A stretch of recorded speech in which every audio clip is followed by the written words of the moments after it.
Hello friends, வணக்கம். Welcome to Sargunas சமையல்.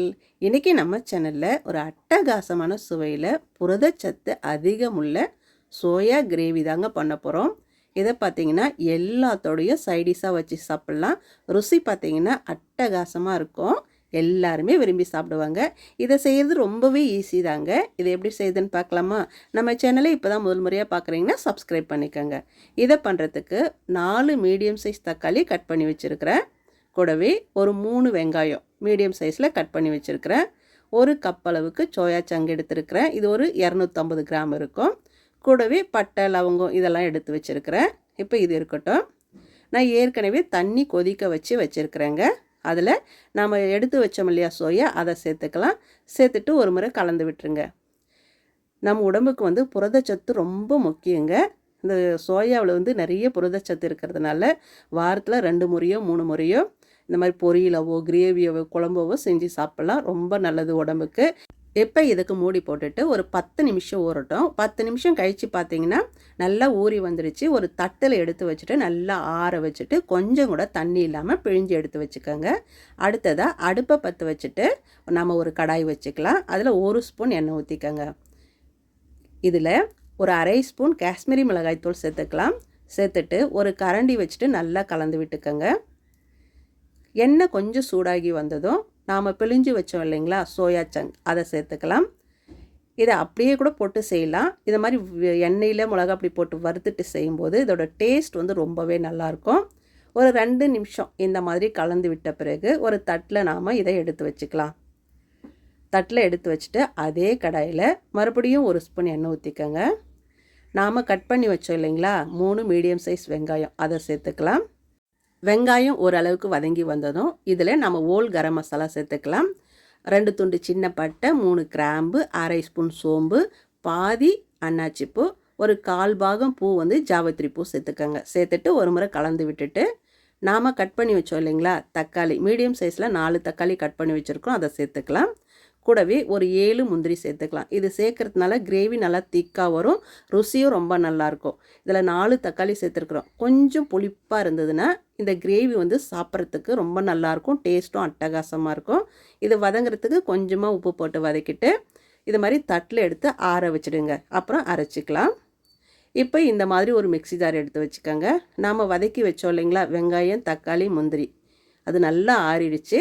அதை மிக்ஸி ஜாரில் சேர்த்துக்கலாம். தேவைப்பட்டால் கொஞ்சமாக தண்ணி ஊற்றிட்டு நல்லா இந்த மாதிரி நைஸாக அரைச்சி எடுத்துகிட்டு வந்துடலாம். இப்போ இது இருக்கட்டும். அடுப்பை பற்ற வச்சுட்டு நான் அதே கடாயை நல்லா கழுவிட்டு எடுத்து வச்சுருக்கிறேன். அதில் 2லேருந்து 3 டேபிள் ஸ்பூன் எண்ணெய் ஊற்றிக்கலாம்.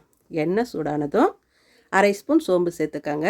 சேர்த்துட்டு அது நல்லா பொரிஞ்சதும் ஒரு சின்ன வெங்காயத்தை மீடியம் சைஸில் பெரிய வெங்காயம் கட் பண்ணிவிட்டு சேர்த்துக்கோங்க. ஒரு கொத்து கருவேப்பிலையை சேர்த்துக்கலாம்.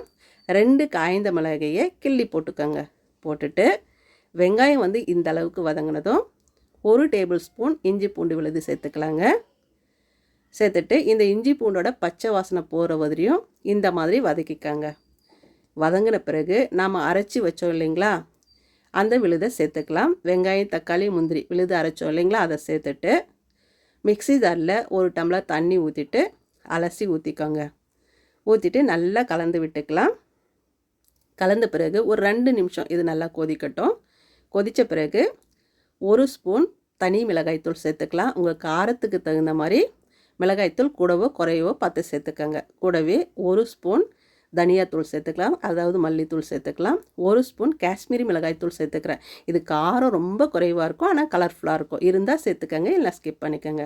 அரை ஸ்பூன் சீரகத்தூள் சேர்த்துக்கலாம். கூடவே அரை ஸ்பூன் கரம் மசாலா தூள் சேர்த்துக்கலாம். ஒரு 1/4 ஸ்பூன் மஞ்சள் தூள் சேர்த்துட்டு இதை நல்லா கலந்து விட்டுக்கலாம். நல்லா கலந்த பிறகு இதை அப்படியே கொதிக்க வச்சோம்னா திக்காக இருக்கிறதுனால அப்படியே தெரிச்சு விட்டுடும். அதனால் மூடி போட்டுட்டு அடுப்பை குறைவான தீயில வச்சுட்டு நல்ல ஒரு கிரேவி வர்ற வரையும் நம்ம கொதிக்க வச்சுக்கலாம். பாருங்கள், இந்த அளவுக்கு வர்ற வரையும் நம்ம கொதிக்க வச்ச பிறகு இப்போ இது கூடவே நாம் வறுத்து வச்சோம் இல்லைங்களா சோயா சங்க், அதை சேர்த்துக்கலாம்.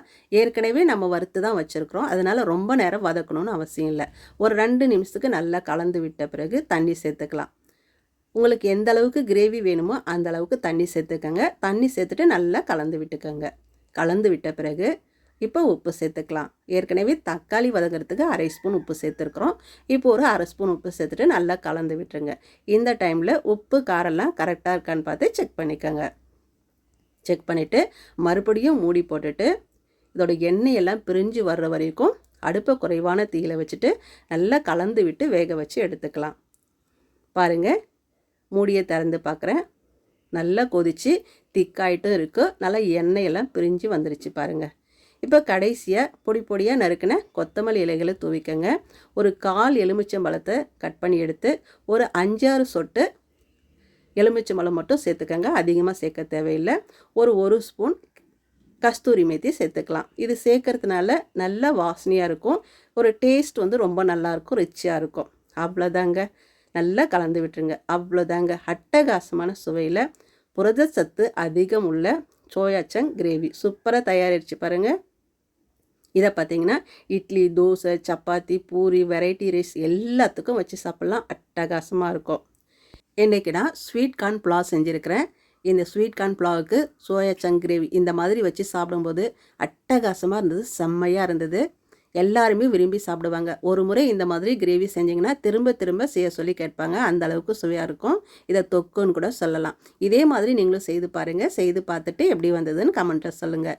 இந்த வீடியோ பிடிச்சதுன்னா சர்குணா சமையலுக்கு சப்ஸ்கிரைப் பண்ணுங்கள், லைக் பண்ணுங்கள், கமெண்ட் பண்ணுங்கள். மறக்காமல் உங்கள் தெரிஞ்சவங்களுக்கு நிறைய ஷேர் பண்ணுங்கள். நன்றி, வணக்கம்.